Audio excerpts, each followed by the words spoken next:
To unravel a mystery in Irvine where a van crashed into a home. A man was found dead inside, and the man suspected of killing him was shot and killed by police. Orange County reporter David Gonzalez is live with the very latest in Irvine. David? It's been about 12 hours since these two scenes here in Irvine started unfolding, and check this out. Hours later, you still have crime scene investigators and other detectives here at the home. You can see the van right there on your screen that crashed into the home. Just a few minutes ago, we did learn the connection between the suspect and the victim. Authorities telling us that the suspect is the victim's former caretaker. This is a tragic situation. Heartache and horror in Irvine as authorities investigate the murder of a man inside a home on Whistle Swan near Culver Drive and Barranca Parkway. The victim's alleged killer shot by police a few blocks away. We have confirmed that the suspect is tied to the vehicle that you see behind me that collided with the residence. Family of the victim arrived at the home looking for answers. Irvine police have identified the victim as John Alexander Bash III. In this situation, he's a defenseless victim, and he just had no chance to defend himself against a perpetrator for anything. Bash's family says he was disabled after suffering a spinal cord injury years ago and was confined to a wheelchair. Early this morning in Irvine, Irvine police say a van driven by the suspect crashed into Bash's home around 2:15 this morning. Inside, officers found Bash had been stabbed to death. An hour later, police encountered the suspect, identified as 47-year-old Aaron Matthew Schindel near Stone Creek South and West Yale Loop. Investigators say Schindel raised a weapon at officers, which led them to open fire. Officers immediately began rendering aid to the suspect. At that location, we did recover a knife. This is a complex investigation. Schindel died at a local hospital. Investigators say Schindel was Bash's former caregiver. I'm devastated.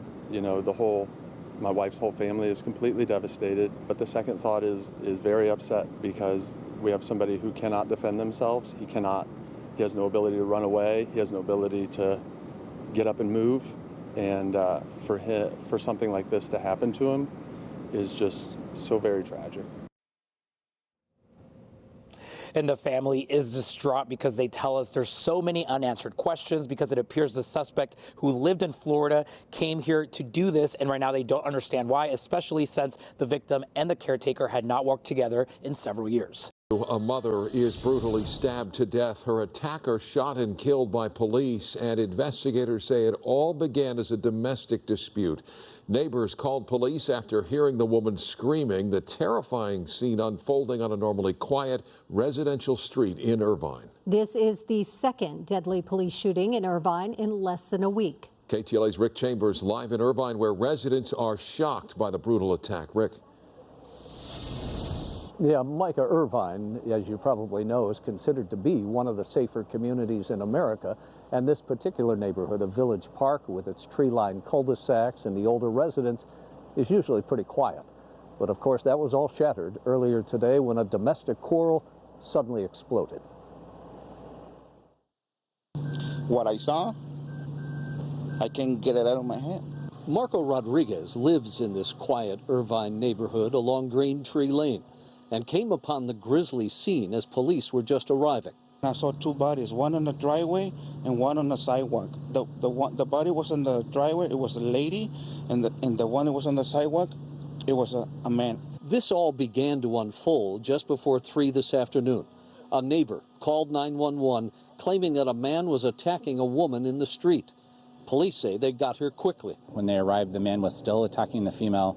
Officers report that she was being stabbed and an officer-involved shooting occurred. Both the man and the woman died here at the scene. We do have initial reports from a witness that it appears that the victim is the mother of the suspect, and the suspect is her adult son. But what triggered the stabbing is still unclear. These mother and son were struggling, and that's very sad to hear. Dr. Euthymia Papadopoulos and her daughter live in this area as well.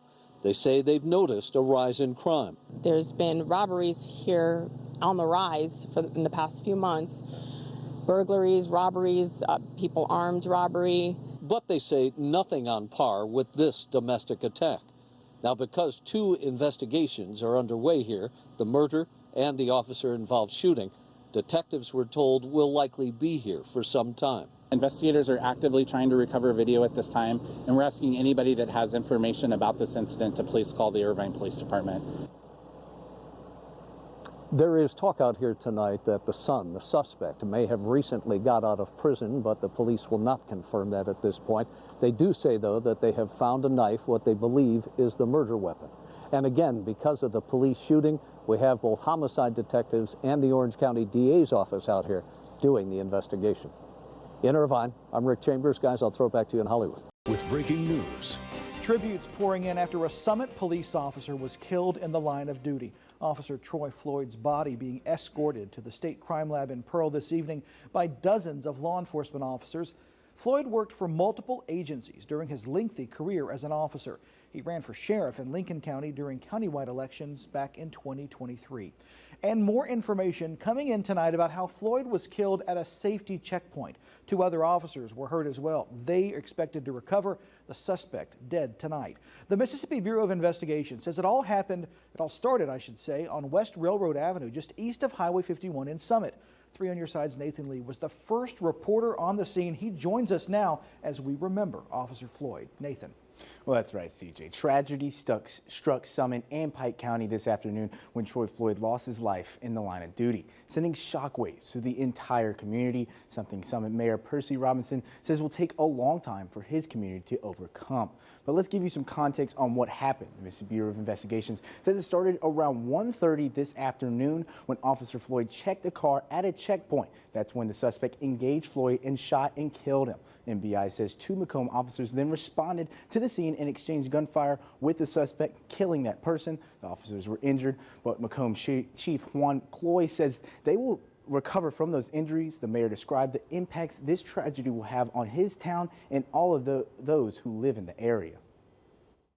I've been the mayor here since 2006, and I never thought that I would have to deal with something like this. I understand that I have to adjust, and as a leader, I have to remain strong, especially when it happens to a public official or a police officer. It takes time, and it won't happen overnight. It won't happen next month. Officer Floyd leaves behind a wife and children. The governor identified the 2 officers who were hurt as Tyler Harvey and Joey Roberts. MBI has not released the name of the suspect yet. We will keep you updated on their investigation. Nathan Lee, 3 on Your Side. Nathan, thank you. Governor Tate Reeves offering his condolences, saying our men and women of law enforcement represent the very best of Mississippi. All of Mississippi stands with them as we honor and mourn this hero who has been taken from us too soon.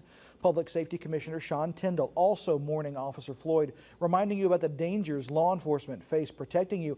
Tyndall said this tragic loss is a stark reminder that evil exists, and the men and women who wear the badge stand between us and that evil.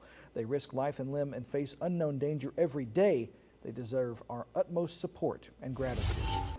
Yeah, good morning. And although this started at 6 o'clock last night, they are still out here investigating this officer-involved shooting. Now, 1 man is dead, as you mentioned, 1 woman being treated for stab wounds in what police are calling a domestic situation turned into an officer-involved shooting. Mesa police were called out to the Terra Vita apartments around 6 p.m. yesterday evening.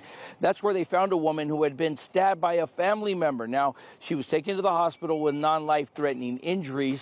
But then police quickly found the suspect. As they approached him, they saw that he had a knife to his chest.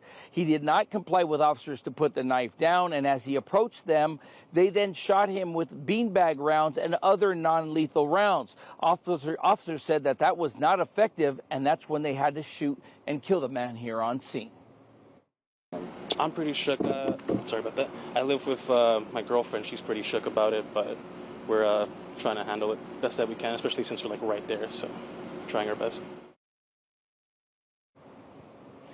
Yeah, now no other officers, as you mentioned, were injured in this. We also found out that there were 3 people in total. 1 other woman that was in the apartment at the time was not injured. We understand it was a mother, a grandmother, and a son who all lived at this apartment. So as soon as we get a little more update on this information, the East Valley Task Force is now taking over the investigation.